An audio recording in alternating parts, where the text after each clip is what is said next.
Live, everybody. And is this thing on?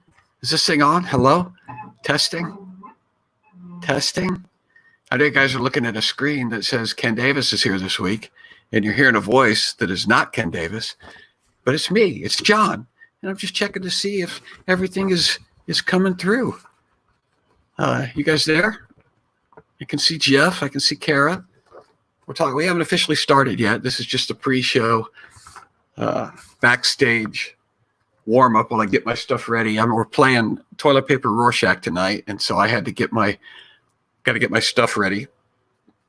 And I got a new piece of artwork to reveal, and so I didn't want to go live without giving everybody a chance to get a seat close enough to the screen to be able to see the new reveal, because it's going to be, oh my gosh, it's going to be outstanding.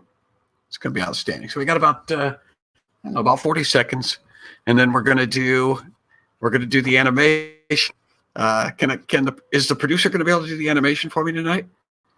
Can I get that? Can I get that animation when I call for it, like the big guys do? See, the big guys, when they do broadcasts like this, they don't have to fire their own animations. They don't have to put their own logos up on the screen. They have minions for that.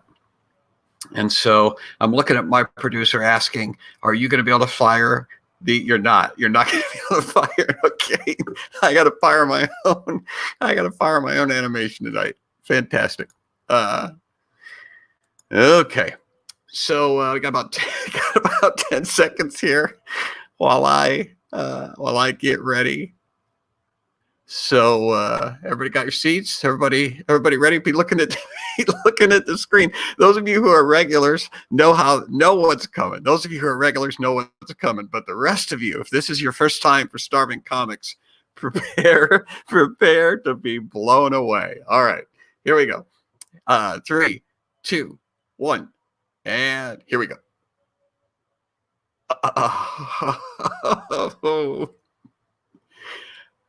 Oh, I forgot to take this off. There we go.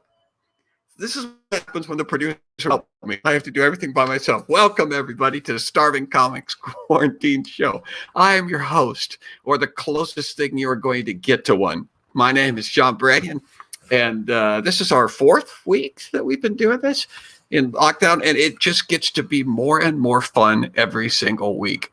I am having an absolute blast. So first thing we do, we've got so much to do. I'm not going to waste any time because Ken Davis is on the show tonight, and it's going to be spectacular. But we have to do a little bit of housekeeping. Some of you may remember from last week that this chicken, from last week, which I put up on the screen to demonstrate that everything costs money. This chicken cost me money to put up on the screen. It cost me money to produce. It cost me money to make. And so I put out the appeal that you would help me and support this show by putting this chicken up. Well, this week we have a new mascot. And it's this duck. I worked very hard on this duck this week. This is Donation Duck. And Donation Duck is representative of people who have actively supported this show. Here's how it's going to work. If you subscribe to my website, www.johnbranyan.com, I don't even really need to say www, do I? Do I need to say that? Because people who say www are just tipping their hand that they're old. JohnBranyan.com, you can subscribe to my website, and you will have access to a secret vault. It's called the Vault on my website. And in that vault, there is a certificate that looks like this. It's a certificate. And look at there. The duck is right there at the top of the certificate. And the certificate, you have space for your name, certificate of membership. You write your name in there. And this certificate, I'll just read the copy. The bearer of this certificate is recognized as an official Click member. That's it. It's a very exclusive inside Click organization. Bearer of the certificate is recognized as an official Click member and duly entitled to all privileges and benefits afforded by said membership, including the legal right to claim Donation Duck as a personal mascot and use the character without restriction in any effort to brag, boast, bluster, or gloat about membership in the clique. Yeah, any idea what that means? You can use that duck in any way you want to promote your own greatness for being a part of this clique. And down there, the certificate has my personal John Hancock down in the corner. See it? John Hancock? That's the John Hancock that I personally downloaded from the internet and personally put on that certificate. All of that is yours for donating. All right. On with the show.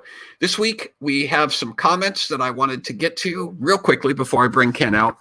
And he's backstage right now, and I don't want him to fall asleep. He's not as young as he used to be. But before we bring Ken out, I'm going to get to some of the comments from last week. Last week, it was a sort of a contest. We were trying to come up with a line for me. We're trying to come up with a line that I could say, like the big guys have, the big hosts all have a thing that John Brandon is the voice of America or something like that. And so we were trying to come up with that. And I wanted to highlight some of the things that we got. First of all, there was this. It says, "Hey, John, thank you for doing these shows. They've helped my anxiety a lot." And I appreciate that. Thank you, Kara, for saying that. That means a lot. And it's not really a good thing for a byline. I don't think. John Brandon has helped me a lot with my anxiety. Maybe that might work, but it was a nice thing to say anyway. And then there was this: John Brandon has high functionality. That says a lot and really not very much at the same time. I like it. That's from Tabby B. Betsy C said, "If you type awesome into your GPS, it will calculate a course directly to this man, John Brandon." That is an awesome line. Does anybody know where that came from? Does my producer know where that line came from? Perfect. I know where that line came from. That was a line when I was touring with Tim Hawkins. I used to do freight introductions. We used to introduce our merch manager because it made us laugh, basically. Because Freight would go out on stage and he would do a merch pitch and he would tell everybody about the lanyards that were available before the show.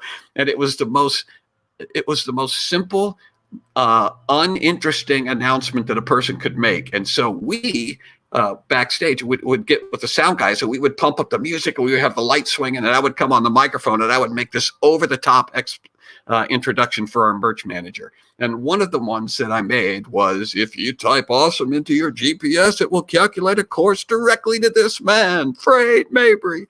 So I want to say that's a hat tip to Betsy, because you got to be pretty inside to come up with a line like that. So good for you.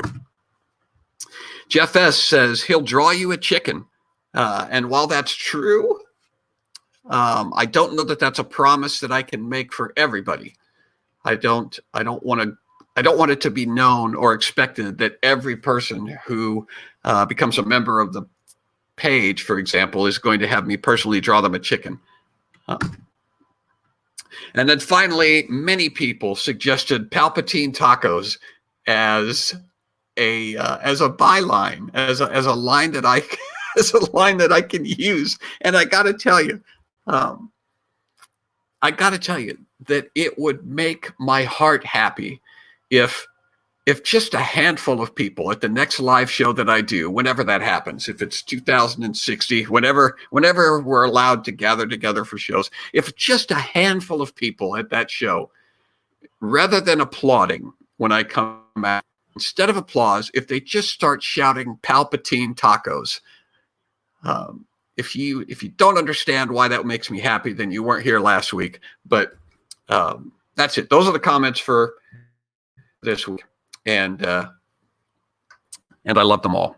All right, feel free to comments if you think of a line today and you want to throw it in the comment section. Our producer is feverishly poring over the comments, and she is going to, I think she's going to put comments up on the page. That's what she was supposed to be doing. But I asked her if she would run the animation for me, and she told me no. So I guess I don't know what our producer is going to do tonight. I guess I don't know what role she's going to officially perform.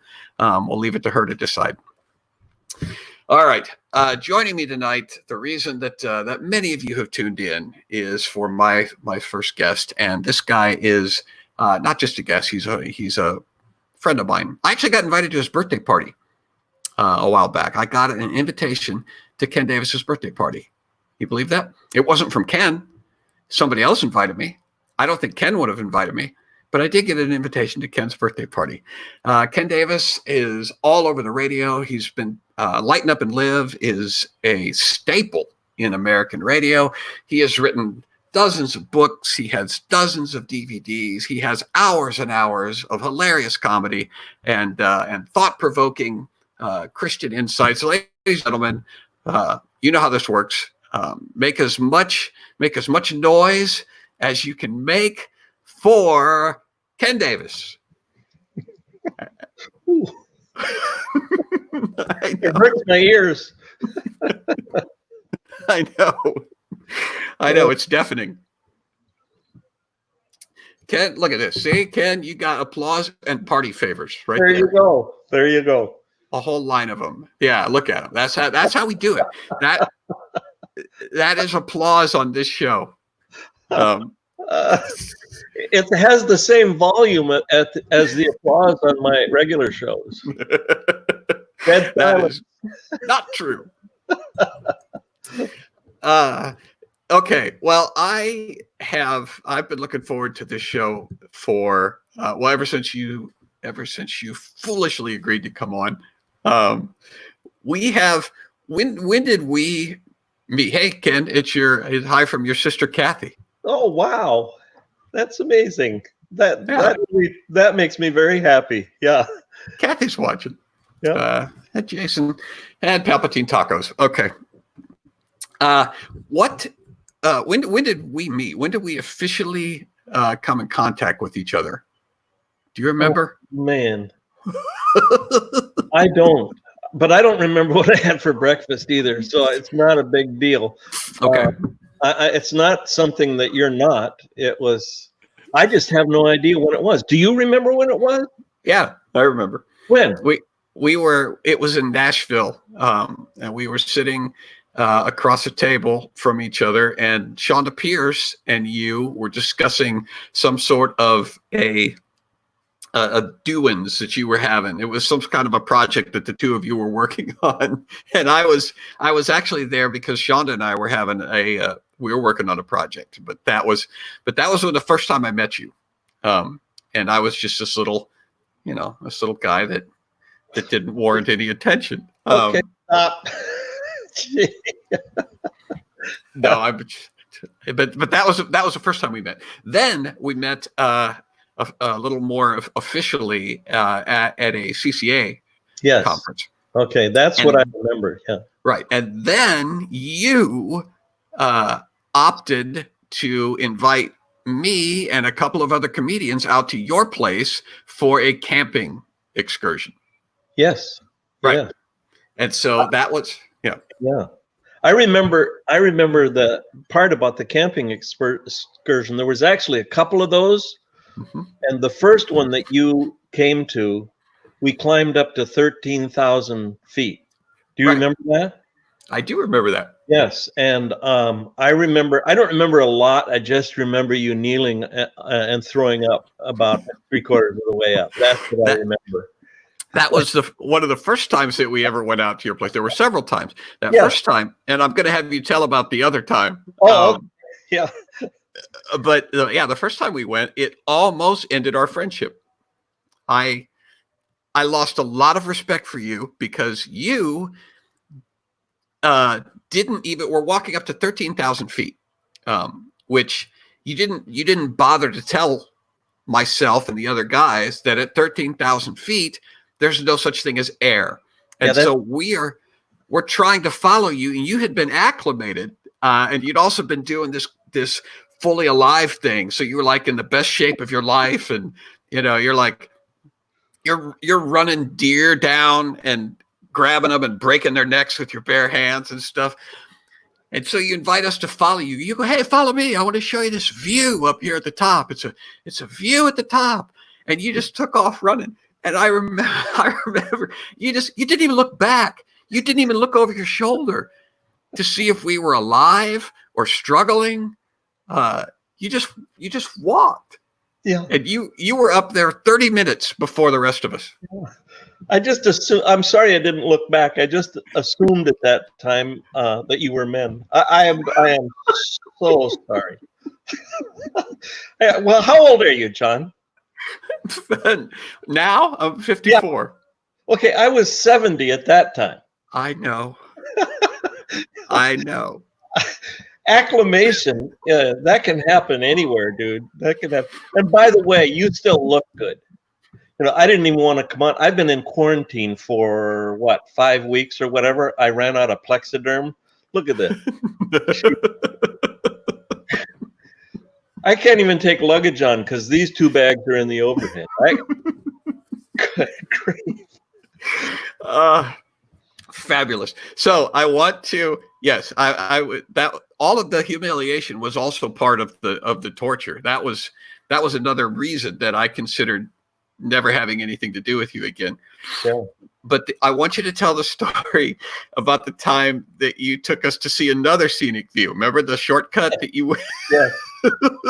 How can I possibly forget that? First of all, I did go up there again this year, and that pizza that you hurled is still up there. It's still on the side of the mountain. The second time we were up there, we actually weren't even going to go hiking, I don't think. Remember, we were going to go across the mountain on ATVs and have a meal. Right. And we got up to the top, and it looked like a storm was coming. Right. Just some lightning in the distance, and most of you guys, there was you and Tim Hawkins. Me, Tim Hawkins, Bob Smiley, David Pendleton, and Darren Streblow. Darren Streblow, yes. And we started back, and it looked like the storm would clear. And if people can picture, I don't know if I can do this with my arm here, but what we were going to do was start down here and climb about 2,000 feet up to the top of this mountain. You see the top of the mountain here? Mm-hmm. And we were going to go around the back, which was that beautiful thing, and then come up over the top like this. Right. Once again, I had to wait several times as you guys stumbled up the hill, and it took us probably almost an hour to get up to this spot. And then I have no idea how this happened. I have been all over those mountains, and I didn't do it on purpose. Do you hear me, son? I did not do it on purpose. That's what you said at the time. Yeah, and I still don't believe you. I know. So we got back here, and instead of coming over the top this way, somehow I got turned around, and we went this way down into another valley. Right. I missed all kinds of clues that we were going the wrong direction. And by the time we got down to the bottom of that, I realized that I had gone the wrong direction. We weren't lost, but we were in big trouble. Well, yeah, we were in big trouble. Partly because you guys didn't have what did you call it? Huh? What did you call it? If not lost, what were we? In big trouble. We were in trouble. You guys had run out of energy. The storm looked like it was coming back. And you guys didn't have enough stuff to get back up to the top again. You remember what happened to my shoes? Was it your shoe? Yeah. He lost the bottom to his shoe. Right. The bottom of my shoe came off, and so every time I took a step, my shoe was going like this. It was hilarious. Flappity flap, flappity flap, flappity. Well, it wasn't that fast. It was actually flappity. Flappity, right. And there's no paths. There's no clearings. There's no open space. We're going over, like, we're going through mud and marsh, and we're going over rocks and stuff. Yes. But there is a stream. And because of the knowledge that I have that I did not apply this time, I knew that stream would lead us out of the mountains. I didn't know it'd be 12 miles in about 9 hours later, or 12 hours in about 20 miles. I didn't know that. I just knew that it would lead us out of the mountains. And so that's why it was all wet and everything. We're going down there. And the guys they really were troopers, but they were getting tired, and some of them had bad attitudes, and some of them had no shoes. No shoes, and it was not easy territory. I mean, you could step on something, and it was just crazy. So we're about 2/3 of the way down, and I would go ahead to see if I could find any civilization, and then I would wait, and we'd go ahead and wait. I kept them in sight at all time, and all of a sudden, I called to them. Do you remember this? Yeah. I called to them. Come here, come here. And he was so excited. Come here, you guys. Running and standing in a meadow just down by the stream, which we were above, were 3 moose. And they were looking at us. 3 moose. One had the horns. They're just looking at us. And I said, look, moose. I said, yeah, moose. My foot hurts. Moose. Yeah, great. We started again. We threatened you. We threatened you at that time. We said, Ken, if you ever call us again, that excited to look at anything other than or a tree or a house, or whatever it was, other than a rescue team. Yeah, Hawkins had me right up against a tree, going, "Don't do it again. We don't care about deer, skunks, nothing. Nope. Just let us out of here." And then finally we made it out, but it was humiliating for me because I count myself as quite a outdoorsman. And like I say, I knew those mountains like the back of my hands. I made 3 mistakes. Like this? Yeah. Exactly like that. I made 3 mistakes. Number 1 was I didn't pay attention to the fact that I was looking at the same mountain we'd been looking at. If we'd have climbed over, I would have seen a different mountain. Right. It was just third mistake I made was taking you, and then I don't know what the third one was. How many times have we got to tell that story though? I mean, if everything had went perfectly, we would never talk about it. Yeah. And it's amazing. We came across a cabin in the woods, no road to it, just a little cabin, and determined that if the storm broke loose, we would break into that cabin and save our lives and stay there. And then you said, well, we should take some stuff too. But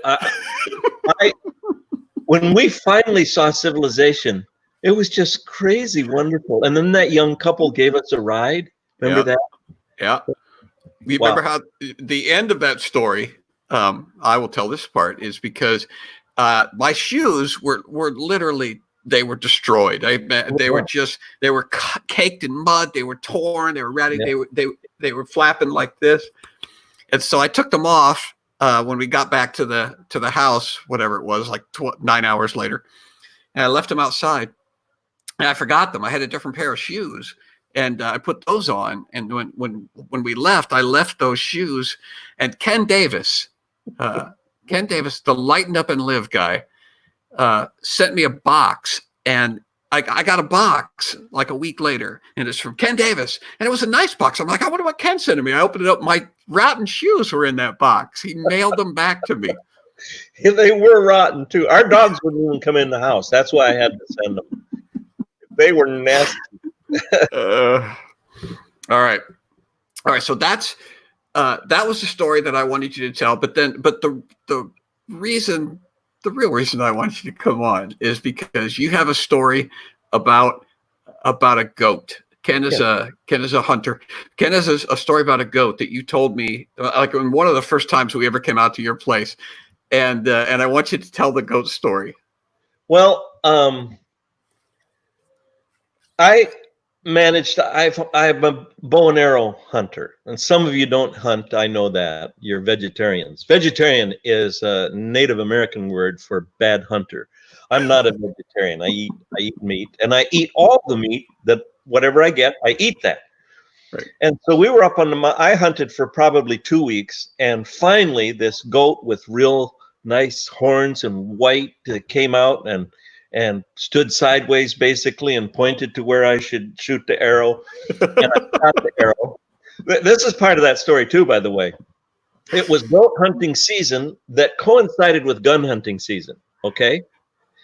So I take care of this goat. I get all of the meat in my backpack, and I want the hide too. We had this goat in our cabin for many years, and but so I needed the hide. So I draped the hide over my backpack and started down.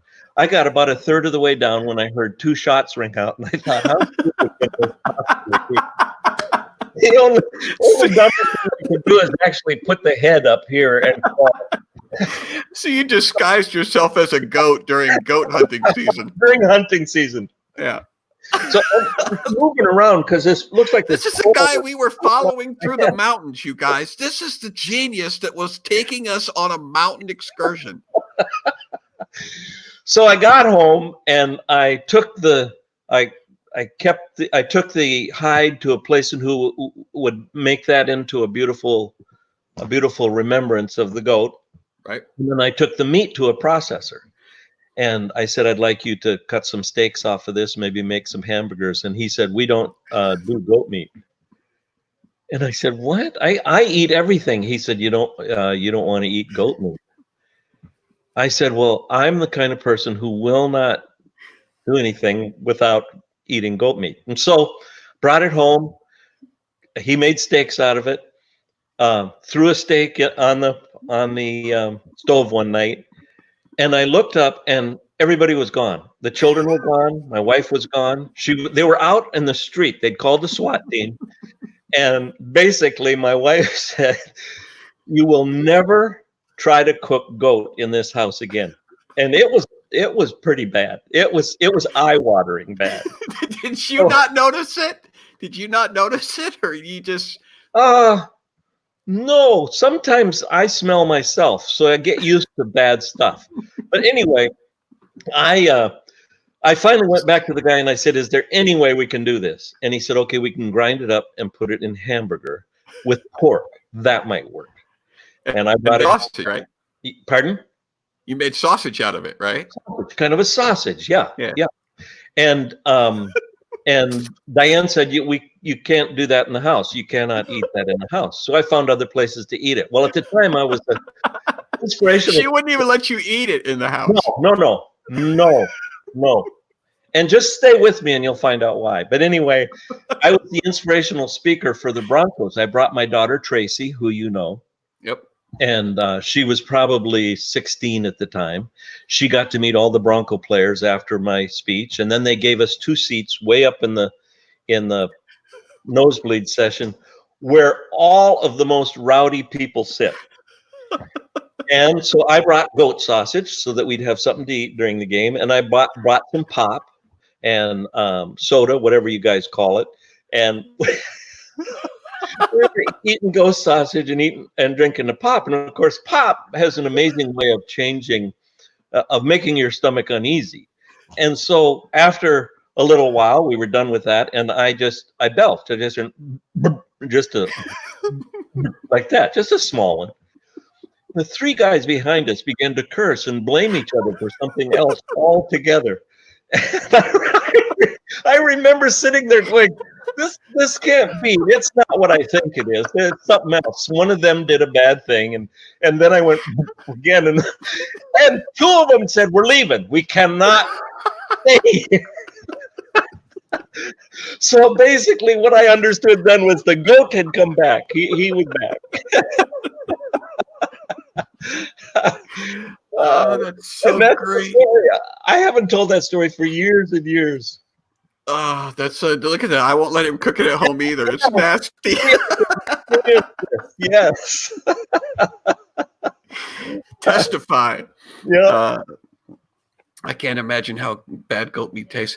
Yeah. Well, Ken, and he's so yeah. That's one of my favorite stories. I imagine you clearing out the bleachers at a Broncos game. And that's not an exaggeration. I'm telling you, they were going to fight with each other. That one of them had done something bad.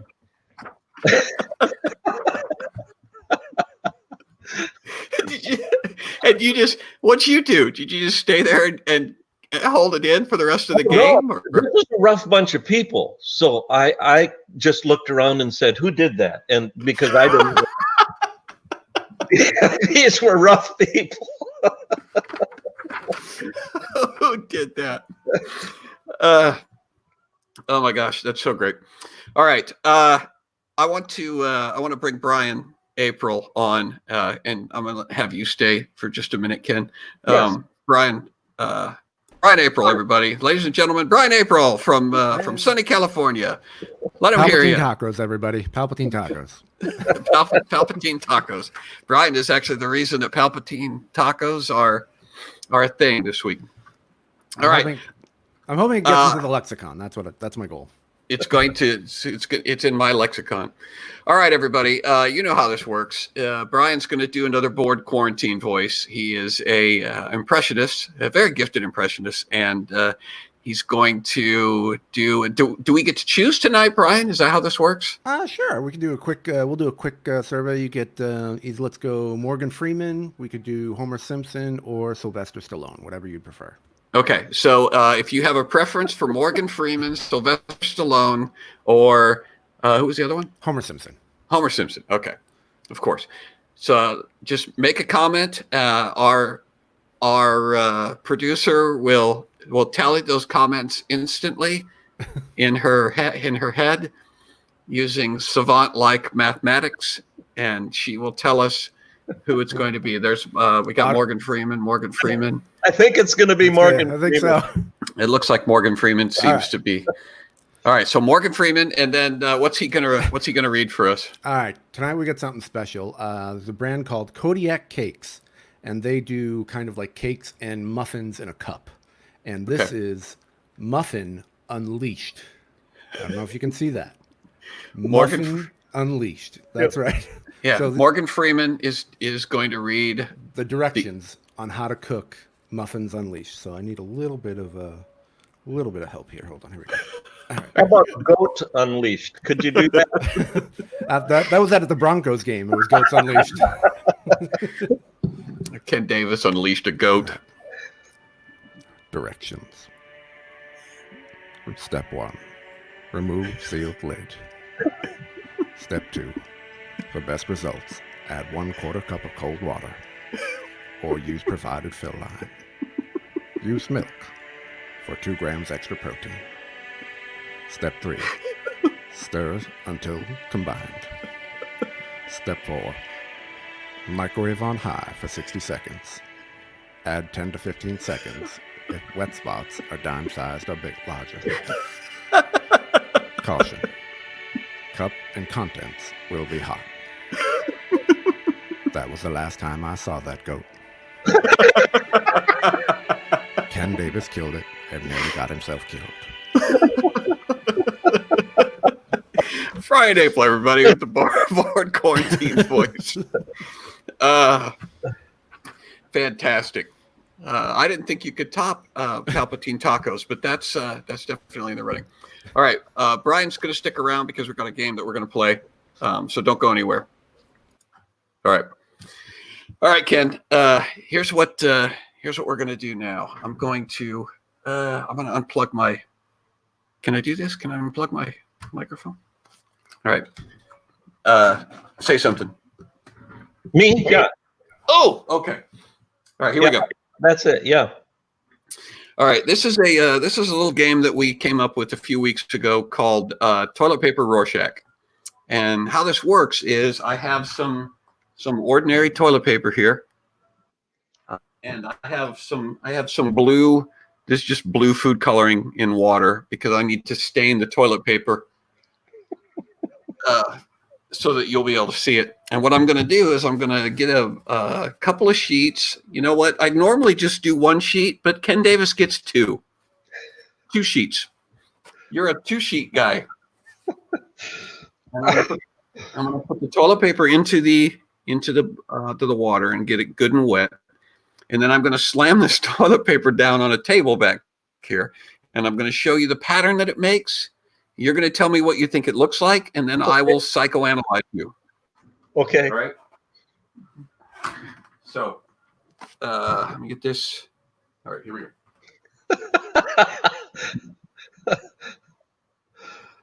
Right. There we go. Oops, I got to bring that up into the. Can you bring that up into the thing there? This was pretty. Doesn't look like much of anything to me. All right, there we go. There we go. Oh my goodness, that is that is a guy playing a guitar, a rock star playing a guitar. It is, and he's right at that point where he destroys the guitar. He's getting ready to throw the guitar. I see his head. I see his big boots. His legs blend in with the thing behind, but he's ready to throw the guitar. That is amazing. That is a guy playing the guitar. I can't think of his name right now, but he's saying, "I don't get no satisfaction." That guy. All right. Don't you know his name? Uh, Rolling Stones. Mick Jagger. Mick Jagger. That's Mick Jagger. Yeah, that is Mick Jagger. Yeah. Yeah. Yeah. There you go. Well, you're holding it wrong, but that's okay. Do you know what that means? Do you know what that reveals about your psychology? No. That you need bifocals. Do another one. All right, let's do one more. Okay, one more. All right. Now here's just so you know, I recycle. Okay, I understand. All right. You're recycling. Well, I gave you 2 sheets to begin with, so I understand.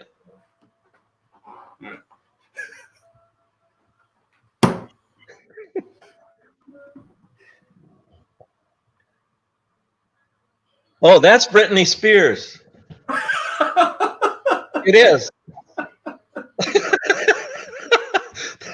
That's Britney Spears. I'd see her microphone hanging out there. Yeah. I'm telling you, what kind of psycho do you think I am? That's what it is. Yeah, that reveals that you ate a lot of paste when you were in grade school. You know that's true. Paste outranks goat meat any day of the week. Excellent stuff. Britney Spears. All right. Well, that's Ken Davis and Toilet Paper Rorschach, everybody. Britney Spears. It was obvious. I don't know why. Okay. Well, what was funny to me was that, like, you couldn't think of the lead singer for the Rolling Stones. but you look at some smashed toilet paper and you're like, Britney Spears. That one was like right there. Hey, I'm going to have to leave you because my family is here waiting for me. Okay. But I loved being with you, and I'd like to come back and do some more of the toilet paper thing.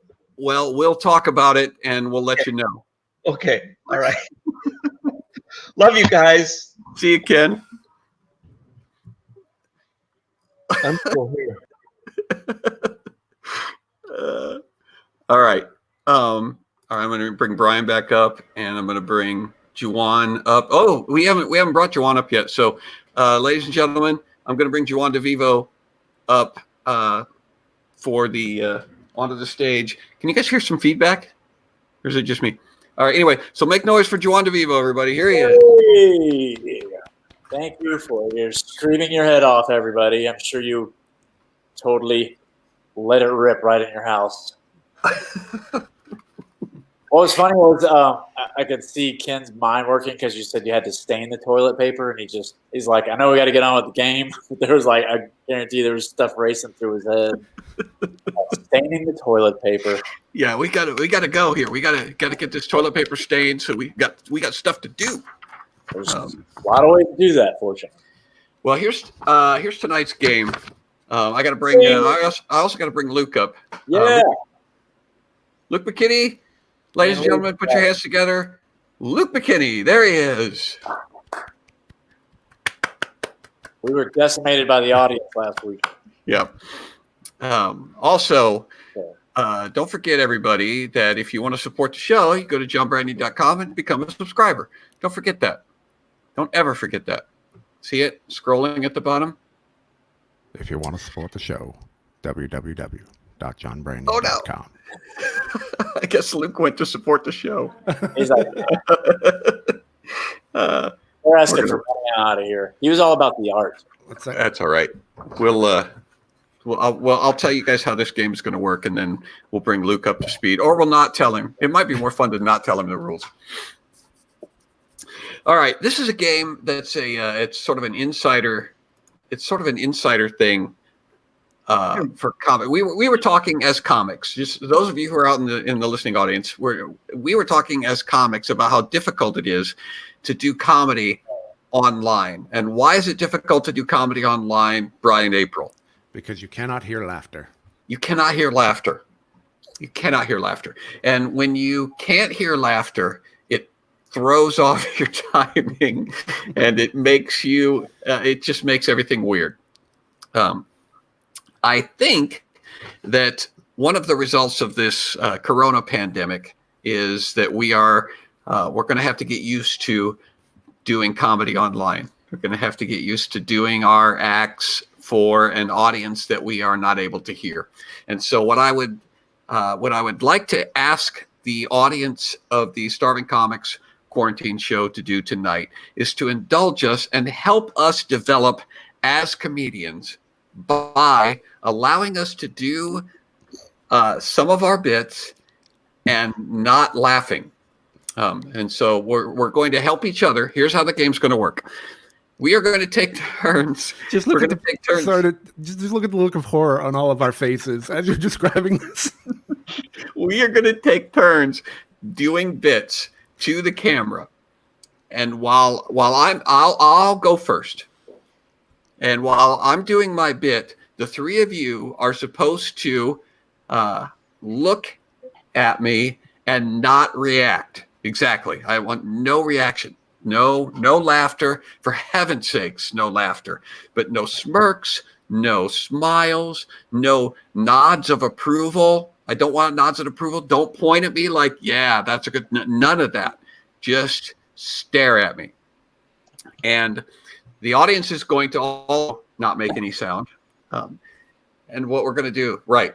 What we're going to do is the audience. We're going to take a poll at the end of this game. After every one of us goes, the audience is then going to get to vote on who got the smallest amount of reaction. So they're going to be watching your faces. So if you're giving me anything, then that's going to hurt my chances of winning. Is what I'm saying. So if you care about me, you're not going to laugh. And whichever one of us gets the least amount of reaction is going to be the winner. Okay? Okay, I got a question. You can interact with me now. You wanted to do comic, like, are you guys going to do one-liners, or like we're going to do like a bit? You can do whatever you want. Whatever would be a thing that you would expect to get a laugh. Whatever thing you would do that you would expect to get a laugh. Do it like you're expecting a laugh. We will give you nothing, and then we'll move on. Okay. All right. I'll give you a chance. I'll give you a chance to settle yourselves. People at the audience, people at home, I'll give you a chance to settle as well. I don't want anybody to laugh. But this is going to help us. This is going to help us. Juan? Yeah. I'm not going to start until you get that grin off of your face. Same thing with you, Luke. Total. You're right. Okay, you're right. Yeah, because if I start while you're smiling, then people are going to think that I caused the smile, and that's not fair. Yeah, it's too hard. How many of these are we doing? We'll each do one. Oh, okay.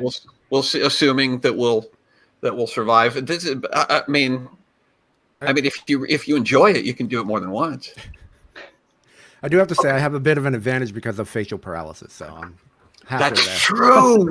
I forgot about that. Mm-hmm. Brian Yeah, but has it. John, you can barely hear anyway, so that's a bit of advantage too. That's also true. This is not going to be that much different from a live show for me. All right. Okay. I'm the only person in my family that drinks coffee or tea or any sort of hot beverages. I'm the only person in the entire family. Yet we have an entire cabinet full of coffee mugs. We have like 43 coffee mugs on the top shelf in our kitchen, and I'm the only person that uses the coffee mugs. It is an absolutely gross overstock of coffee cups. I don't know what I'm thinking. Like I'm expecting my wife to someday come downstairs and say, for the first time in her life ever, I think I'd like to try coffee. Do we have 12 or 15 cups that I can have? Or I'm expecting a bus load of senior citizens to break down on their way to Applebee's or Denny's and go, hey, we haven't had our coffee yet this morning. And I can go, come on in, Grandma. I'll hook you up.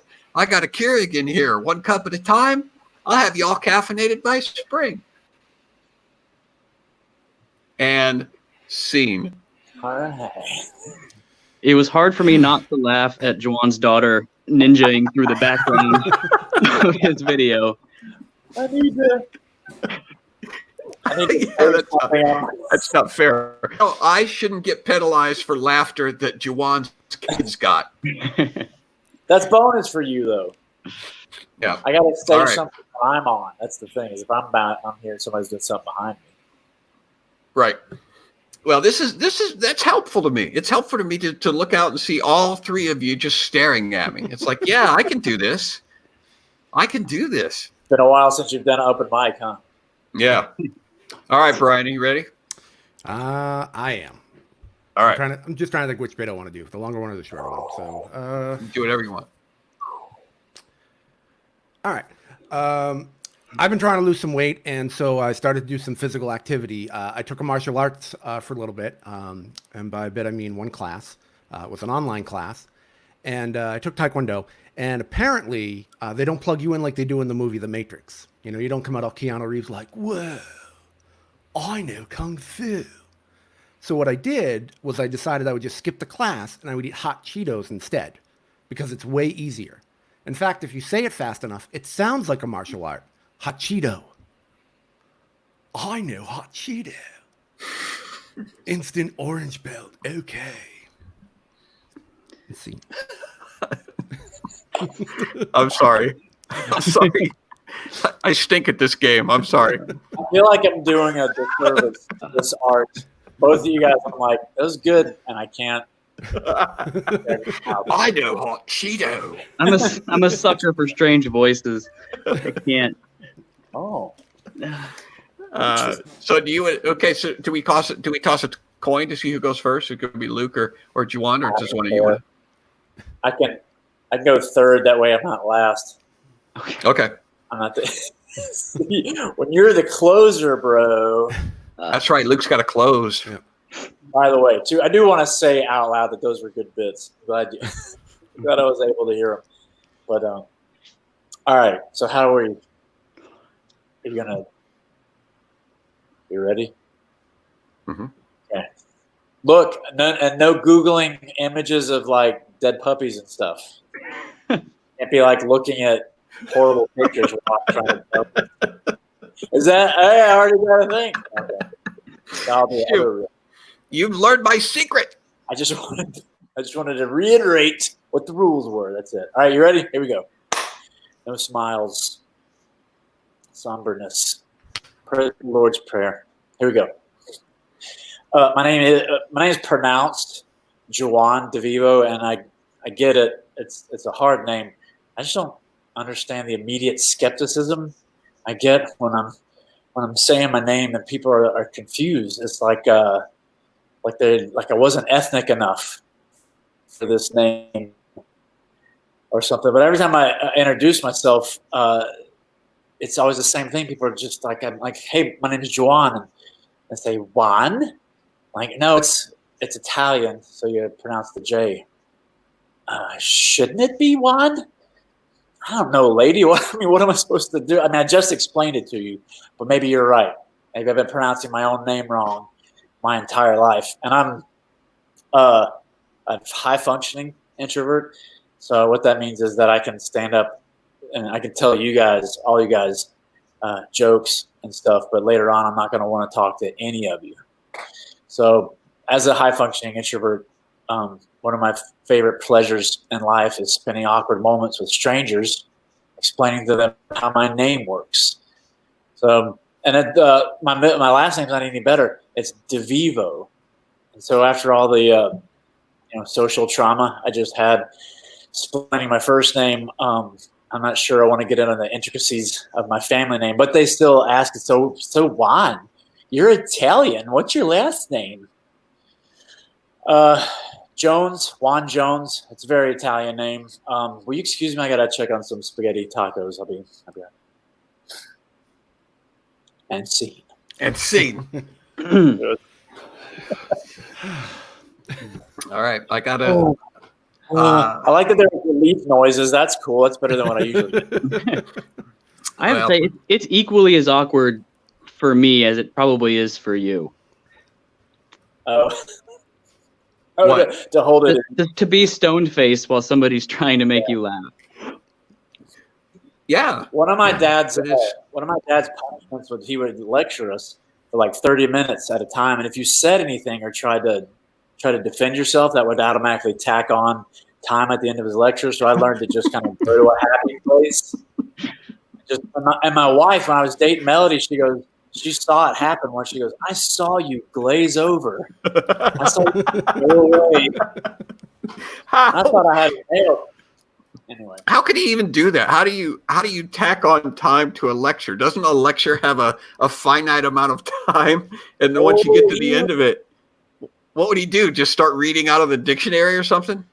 He would talk in circles, and everything he said would lead back to the first thing. So it would just keep coming back, and we would talk. Well, figure eight, right? A horizontal figure eight. So you just keep talking like that. I love that. He goes, and now I would normally be done scolding you, but Juan said something, and so I've got 10 more minutes to, yeah. He put out note cards. All right, Lucas. All right. Am I pronouncing that correctly? Is it Luke? It is Luke. Okay. It is, as far as I know. Gosh, I'm torn. Something made me laugh today, but I have no idea if it's funny to other people. You're going to do a new bit? Oh. Well, maybe. You're going to do a brand new bit? Can I describe what it was and then do a bit? For those of you in the audience, this is inside baseball, but you never, ever, ever, under any circumstances, open with new material. Why is that, Brian? Well, the long reason is if it's not funny, you lose the trust of the audience immediately. Correct. That's why. But since we're not expecting laughs in the first place, maybe this is going to clinch it for him. You know, if he does a new bit and it's terrible, we're not even going to be tempted to laugh. He wins. That's true.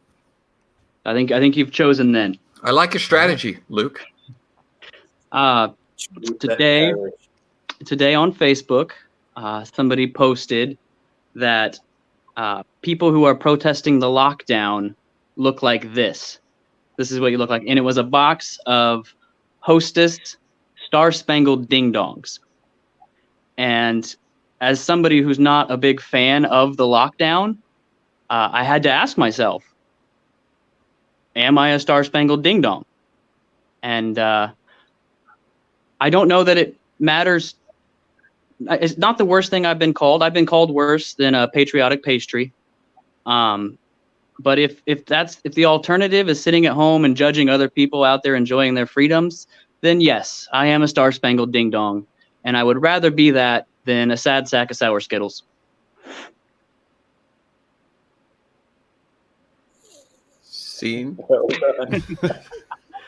Okay. I had to go into a Zen place when you said the first time you said Star-Spangled Ding Dong. I had to Yeah, take a I deep was like- breath. I need to We're all I Star gotta- Spangled Ding Dong. I Yeah, gotta as soon as say, he said that, I was like, focus. okay, And then- I gotta say, what? All right, I'm gonna ask Luke. All right, this is since let's dissect that a little bit. What is funny about that? What is funny? Why did you think that was funny? I'll tell you why I think it was funny, but I want to know if you're right. I enjoy saying Star Spangled Ding Dongs more than anything I've probably ever said. Yeah, That's why. you might call him saying That is sure. correct. Star Spangled Ding Dong is a tremendously funny thing to say. So it doesn't matter what the context is. The fact that you actually had a context for it that worked. I mean, that Well, it was really happened yeah. today. Yeah. It was really a thing I saw. Well, and good for you. Good for you for having the gumption to come out and fire that into the internet in front of dozens of angry, judgmental people. Yeah. No, this was a very friendly audience. This was probably the friendliest internet audience that I've ever had. We should have asked them to fold their arms and cough. Is there an arm fold emoji? Is there an arm fold emoji? Is there yawn? There's a yawn emoji. Is there a yawn? Yeah, that's what you should do. Some of you people send us yawning emojis or arm folded emojis. I think that's one of the worst things you could see. Real quick, I did a show, and the whole weekend they had one particular seat that for some reason the light just came down and focused on this one show. And normally, sometimes you can see people, sometimes you can't. And every show, it was like the angriest person was sitting in that seat. It was like the one person I could see in the audience. Every show just... And I was like, why do you have to be there? Everyone else is having a good time, but this one person just... just like, did you head out of the house thinking I'm coming to a comedy show, or did you just go, this is not what I wanted? Yeah. I thought there would be music. I found every person that was there against their will, and they were all in the light for me to see. Involuntary comedy show. All right, we have a few minutes, and I wasn't planning to do this, but I didn't expect the toilet paper Rorschach to go as quickly as it did. I thought that Ken was going to struggle more with his with his observations. But I'm going to put Brian on the spot for just a second here, because Brian and I go way back. We've got so many stories that we could share, but the one I want you to tell is, No. You know what it is, don't you? I do. Okay, I'm not even going to say it. I'm not even going to tell you what story I want. You just start telling a story, and I will nod if it's the one that I want. Okay, so I was running an open mic, and this was at the Ontario Improv, which is a very big club. And this gentleman came up to me and basically said, "Hey, I'd like to get on the show." And I said, "I'm sorry, it's all booked. It's a pre-booked show." And so he's like, "Yeah, but real quick, Brian, tell them what an open mic is and how it works. Okay, because so not everybody knows. Well, there are two types of open mics. There's an open mic where it's show up and go up. So basically, if you go, "Hey, I'm not doing anything, I'm just going to go," you'll sign your name on a list and they'll pull your name and you can go up on stage and tell jokes, sing songs, whatever. A booked open mic is when they say, "Okay, we're going to have these, 7 comics or whatever come on the show and do 5 minutes, 10 minutes, whatever it is." And it's you kind of know what you're getting with, but people try their new material. So this was a booked open mic already preset. And so this guy was just adamant about getting on stage. And I was like, "I'm sorry, we don't have any time." And he was like, "Please." So I adjusted everybody else's time. I was like, "Okay, let me give you, I'll give you 3 minutes." And he's like, "Well, I was kind of hoping for 5. And I was like, "Well, all I can really give you is 3 minutes." So then he goes, "Okay, can I bring a dryer on the stage with me?" And in my head, I'm thinking like a hair dryer, right? So I was like, "Sure, you want to bring a dryer on stage? Go right ahead. Go So ahead. he takes off. Yeah, he, like, okay, prop comic, great. He goes off. He comes back with a dolly and this full-size Maytag just coming in. And I was just like, what are you doing with that? And he goes, well, this is my dryer. I need it for part of my act. And I was like, yeah, you're not bringing that on stage. And he's like, I have to. It's integral to my act. And I said, you don't have 3 minutes of non-dryer material? And so he was like, I really need this. I'm like, look, if you put this on, if you try to go out, you're not going on with the thing. And he's like, all right, fine. So he eventually goes up and he sits down and he's like all upset on stage. He's like, I was supposed to have a dryer for this bit, but they said I couldn't bring the dryer on stage.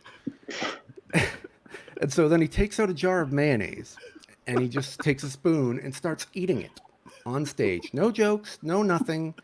And he's just trying to shock the crowd and make people gag. And you hear people in the crowd starting to be like, oh, well, this is gross. I would have started yelling, give him a dryer. Seriously. So I go up and I pull him off stage and I'm like, cut his mic, like this is ridiculous because, let's have some respect. This is like a legitimate high profile comedy club. And you're there sitting there, no jokes, just eating mayonnaise out of a jar. And I kicked him off stage and I had to bring the crowd back after that. And I'm like, how do I was just like, what was that? I have no idea what that was. I love the fact that he only had 3 minutes and he couldn't make it all. He had to cut his mic off anyway. 3 minutes and he couldn't make it. Well, the dryer, he would have been able to stretch, Right. So I found out what the dryer was for at a later show because I know people are like, why would he want the dryer? Yeah, that was my question. It was like, well, what? I would have wanted to watch him do the thing just because it's like, what could he possibly need the dryer for? I was curious, because it's not every day you see someone wheeling a Maytag. But so what it ended up being was he would go in, plug it on stage, take his shirts and pants off, stand there in his underwear, throw it in the dryer while it tumbled, and he would do somersaults and cartwheels while his girlfriend read poetry. And that okay. And that's why we hate open mics. Okay. Here's my question now. Here's my question to the people that are watching at home. If there is any way that we can get in contact with this guy, would you like to see him on one of our future shows? Do your thing, Internet. I absolutely would. If you know how to get a hold of him, We'll give him more than 3 minutes. Well, he could just do it from his laundry room, and you're set. He doesn't even have to. Yeah, he doesn't have to go anywhere. Right. Save him the hassle of wheeling it around. I'm serious. In fact, I'd even let him come on the show if he's just going to sit there and eat mayonnaise. I'd be up for seeing that too. Nobody wants to see it. Come on, you guys. I don't like and the part he was so adamant, this was amazing. This was the best act you would ever see. He needed this dryer. Just we got 2 yeses. We got a whole bunch of no's. What's wrong with you guys? What is wrong with you guys? If he was doing somersaults, wouldn't that be tumble dry? Yes, absolutely. Yeah. Brian, did you see the other mic later on, or somebody told you about it? I saw him at a show later on. Yeah. And you weren't following him or anything, right? You weren't the next guy up. No, thankfully not. I was just like, "What's the?" And I was like, "Oh boy." We should do that some week. Some week we should do the person I had to follow stories. Those we've got a few of those too. We should tell some Branson stories too some week, Brian. Absolutely. There are many Branson stories. Let's do that. We're running out of time here now because I have to stick to the outline, or else the producer gets really mad at me. And you know what that means. But yeah, let's do that in the future. If some of you would like to hear Brian and my Branson stories, in the future. We could definitely do those. And I would also like to do another version of or another game of silent That was fun. silent stand-up show. I think this was really helpful and beneficial. And if we hadn't done it, think about it. If we hadn't done this, if I hadn't had the foresight to play this game tonight, we would have never heard Star-Spangled Ding Dongs. You wouldn't have heard that. None of you sitting at home would have heard Star-Spangled Ding Dongs ever if it hadn't been for this show. So think about that when you're trying to decide whether or not you want to register and support us in the future. Think about that. This is what we contribute to your lives, right? And the duck. And the duck. I was just about to bring that back up again. And this. Oops, I didn't mean to put it over Brian. I look better. He's got the same smile. Sure It's good. Oh, there we go. There. That works. So, all right. Well, that's the show. That was as much fun as I thought it was going to be. Ken's great. The goat story makes me laugh. Thanks to Brian April. Thanks to Juan DeVevo. Thanks to Luke McKinney. Thanks to all of you for tuning in. Please, if you are of a mind to go to johnbrady.com and subscribe, there's a free subscription. So you don't necessarily have to spend any money. If you just want to send good vibes and moral support to us, then you can subscribe for free. But if you got a few extra bucks that you want to kick in, ducks and chickens don't come free. And I think we all know that. All right, that's the show, everybody. I almost forgot. If you are still working on let me look around the chicken. If you're still working on theme songs, we don't have an official theme song yet. So if you want to put some words together, some lyric music, if you want to hum it into a kazoo, whatever, we'll take anything. Send us your theme songs, and we'll see you next week. Bye, everybody. Hey, bye, everybody.